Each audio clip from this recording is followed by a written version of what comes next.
আয়নাঘর। শেখ হাসিনার পতনের পর আয়নাঘর আবার আলোচনায় উঠে এসেছে। সেখান থেকে ইতিপূর্বে 3 জন ব্যক্তি মুক্তি পেয়েছেন। গত 2 দিন রাজধানীর কচুক্ষেত্রে আওয়ামী লীগ সরকারের আমলে গুম হয়ে যাওয়া মানুষের খোঁজে ভিড় জমাচ্ছে স্বজনরা। বাংলাদেশের প্রতিরক্ষা বাহিনীর কাউন্টার টেরোরিজম ইন্টেলিজেন্স ব্যুরো অথবা সিটিআইবি দ্বারা পরিচালিত একটি গোপন আটক কেন্দ্রের নাম আয়নাঘর। ধারণা করা হয় এখানে কমপক্ষে 16টি কক্ষ রয়েছে, যেখানে একসঙ্গে 30 বন্দী রাখার সক্ষমতা রয়েছে। আয়নাঘরটি বাংলাদেশের ঢাকা সেনানিবাস এলাকায় অবস্থিত বলে ধারণা করা হয়। সুইডেন ভিত্তিক স্বাধীন নিউজ পোর্টাল নেত্য নিউজের একটি অনুসন্ধানী হুইলসেল ব্লোয়ার প্রতিবেদন প্রকাশ করে যে অভিযোগ করা হয় যে বাংলাদেশের কর্মকর্তারা আয়নাঘরে বলপূর্বক গুমের শিকারদের আটক ও নির্যাতন করছে। সুইডেন ভিত্তিক নিউজ পোর্টাল গোপন কারাগারের সম্ভাব্য অবস্থানও প্রকাশ করেছেন, যেখানে বলপূর্বক গুমের শিকার ব্যক্তিদের বাংলাদেশে রাখা হয়েছে বলে ধারণা করা হয়।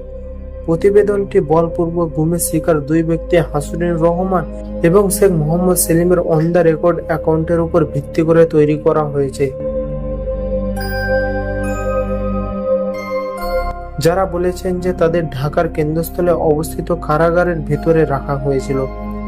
ভারতের জি নিউজের প্রতিবেদনে বলা হয়েছে, আয়নাঘর শুনতে যতটা সাদামাটা ততটাই রহস্যময়। শেখ হাসিনার আমলে তৈরি এই আয়নাঘরে রাখা হতো গুম করে রাখা মানুষদেরকে। আলো বাতাসহীন একটি কক্ষ, যেখানে সারাক্ষণ ঘর ঘড়িয়ে চলে ফ্যান। খাদে রাখা হতো এই আয়নাঘরে। শেখ হাসিনার আমলে বিরোধী দলের বহু নেতাকর্মী নিখোঁজ হয়ে যাওয়া গেছে। তারা কোথায় আছে তাদের কোনো খোঁজ নেই। এমনকি সেনাবাহিনীর লোকজন রয়েছে ওই তালিকায়। আয়নাঘর আসলে গোয়েন্দাদের একটি গোপন বন্দিশালা বা ডিটেনশন ক্যাম্প। আনন্দবাজার প্রতিবেদনে বলা হয়েছে, আয়নাঘর হচ্ছে গুমখানা। হাসিনা শাসনকালে 2009 সাল থেকে 2011 সালের সেপ্টেম্বর পর্যন্ত সেখানে মোট 605 জনকে গোপনে বন্দী করে রাখা হয়েছিল। 2009 থেকে 2017 সাল পর্যন্ত বাংলাদেশ সরকারের প্রত্যক্ষ বা পরোক্ষ মদতে নিখোঁজ হন 402 জন মানুষ। এই তথ্যটি প্রকাশ করে ঢাকা ভিত্তিক মানবাধিকার সংগঠন অধিকার। 2014 থেকে জুলাই 2019 সাল পর্যন্ত বাংলাদেশে 344 জন ব্যক্তি গুমের শিকার হয়। তাদের মধ্যে 40 জন ব্যক্তিকে মৃত অবস্থায় পাওয়া যায়, 66 জনকে সরকারি হেফাজতে গ্রেপ্তার অবস্থায় পাওয়া গেছে এবং আইন ও সালিশ কেন্দ্রের তথ্য মতে 203 জন এখনো গুম রয়েছেন। যারা দীর্ঘদিন গুম থাকার পর ফিরে আসেন, তারা গুমের ব্যাপারে মৌন অবলম্বন করেন। ধারণা করা হয় এইসব মানুষদের গুম করে রাখা হয় আয়নাঘরে।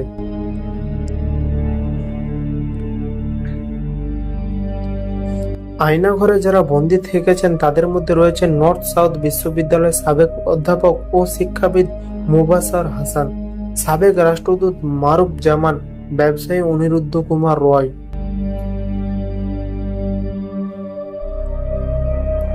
এছাড়াও আয়নাঘর থেকে সম্প্রতি ছাড়া পেয়েছেন বাংলাদেশি ব্যারিস্টার এবং জামায়াত ইসলামী নেতা মীর কাসেম আলীর ছেলে মীর আহমেদ বিন কাসেম, সাবেক সামরিক জেনারেল এবং জামায়াত ইসলামী নেতা গোলাম আজমের ছেলে আব্দুল্লাহিল আমান আজমি, পার্বত্য চট্টগ্রামের রাজনৈতিক সংগঠন ইউপিডিএফ এর মুখপাত্র মাইকেল চাকমা। বিচার বহির্ভূত হত্যাকাণ্ড সহ এইসব ঘটনার জন্য জাতিসংঘ ও বিভিন্ন মানবাধিকার রক্ষাকারী সংস্থা যেমন হিউম্যান রাইটস ওয়াচ ও অ্যামনেস্টি ইন্টারন্যাশনাল তৎকালীন বাংলাদেশ সরকারকে নিন্দা প্রস্তাব জানায়। এ সময় গুম হয়ে যাওয়া পরিবারের সদস্যরা মায়ের ডাক নামে একটি প্ল্যাটফর্ম তৈরি করেন।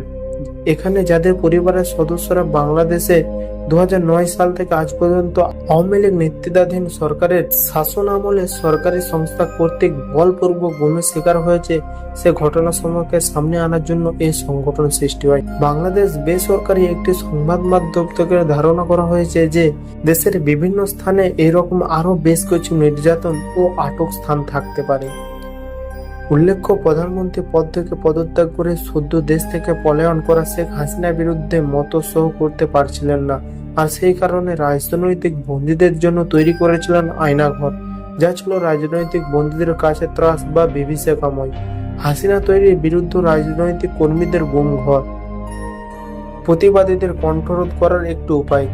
সারা দেশে ডিজিএফআইআর 23টি গোপন আটক কেন্দ্র রয়েছে, যার মধ্যে কয়েকটি রয়েছে ঢাকায়।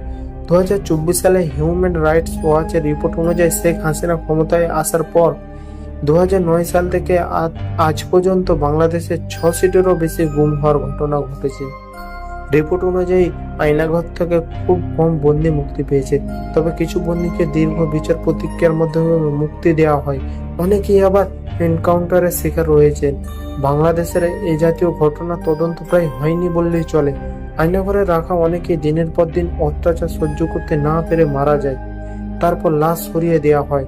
যাদের গ্রেপ্তার করা হয় তাদের খাতা কলমে কোনো তথ্য রাখা হয় না, আর যারা হাসিনার আস্থাভাজন ছিলেন তারাই আয়নাঘরের দায়িত্ব পেতেন। আয়নাঘরের বন্দীদের সঙ্গে তাদের পরিবারের সদস্যদের দেখা করা বা যোগাযোগের কোনো আইন ছিল না।